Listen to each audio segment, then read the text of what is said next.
Hello friends, welcome back to my channel.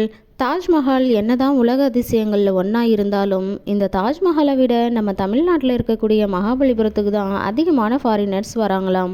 மகாபலிபுரத்தில் 40க்கும் மேலான நினைவு சின்னங்கள் இருக்கான். இது மட்டும் இல்லாமல் இங்கே நிறைய குகைகளும் இருக்குங்களாங்க. இந்த ஒரு விஷயத்தை ஏஎஸ்ஐ கணக்கெடுப்பின்படி 1 இயருக்கு மட்டுமே 1,00,000க்கும் அதிகமான சுற்றுலா பயணிகள் இந்த மகாபலிபுரத்துக்கு வராங்கன்னு சொல்லியிருக்காங்க. இதுவே நம்ம தாஜ்மஹாலை எடுத்துக்கிட்டிங்க அப்படின்னா 1 இயருக்கு வெறும் 40,000 மக்கள் மட்டுமே வராங்களாங்க. நம்ம யூஸ் பண்ணக்கூடிய நம்மளோட மொபைல் ஃபோன்ஸில் நோட்டிஃபிகேஷன் வந்தாலே போதும். அந்த நோட்டிஃபிகேஷன் என்னன்னு சொல்லிட்டு பார்த்துட்டா தான் மற்ற ஒர்க்கை நம்ம பார்க்க முடியும். அந்த நோட்டிஃபிகேஷன்ஸை உடனே பார்க்காம யாராலையும் இருக்க முடியாது. பிகாஸ் அந்த அளவுக்கு அந்த மொபைல் மேலே அடிக்ட் ஆகியிருப்போம். இதுக்காகவே ஒரு ரிசர்ச் பண்ணியிருக்காங்களாம்.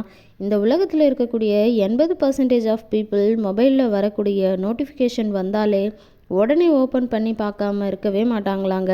பிகாஸ் அந்த அளவுக்கு இந்த நோட்டிஃபிகேஷனுக்கு அடிக்ட் ஆகிட்டாங்க.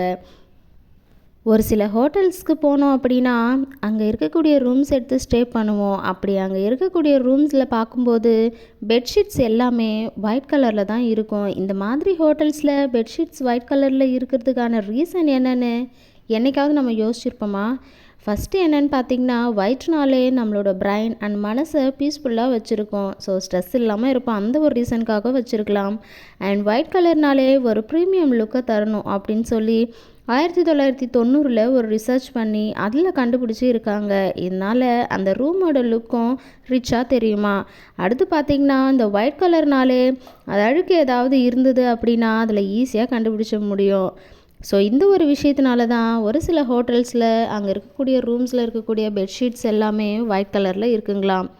மோஸ்ட்லி இப்போ நம்ம யூஸ் பண்ணக்கூடிய பெனில் எல்லாம் இந்த மாதிரியான ரப்பர் க்ரிப்பை எதுக்கு கொடுத்துருப்பாங்க? நம்ம என்றைக்காவது அந்த விஷயத்தை பற்றி யோசிச்சிருப்போமா?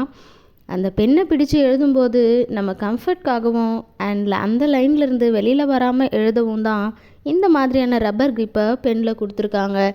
இஃப் சப்போஸ் நம்ம யூஸ் பண்ணக்கூடிய அந்த பெனில் ரப்பர் ஸ்ட்ரிப் இல்லை அப்படின்னா நமக்கு சீக்கிரமாகவே கை வலி வந்துருமா? உங்களுக்கு டவுட்டாக இருந்துச்சு அப்படின்னா இந்த மாதிரியான பென்ஸை யூஸ் பண்ணி ட்ரை பண்ணி பாருங்கள். ஸோ இன்றைக்கி பார்த்த இந்த வீடியோஸில் இருக்கக்கூடிய கண்டென்ட் உங்களுக்கு பிடிச்சிருந்தது அப்படின்னா வீடியோக்கு ஒரு லைக் பண்ணிவிட்டு நம்ம சேனலை சப்ஸ்கிரைப் பண்ணாதவங்க சப்ஸ்கிரைப் பண்ணிக்கோங்க. அப்போ தான் நான் போடக்கூடிய வீடியோஸோட நோட்டிஃபிகேஷன் உங்களுக்கு வரும். தேங்க்யூ ஃபார் வாட்சிங்.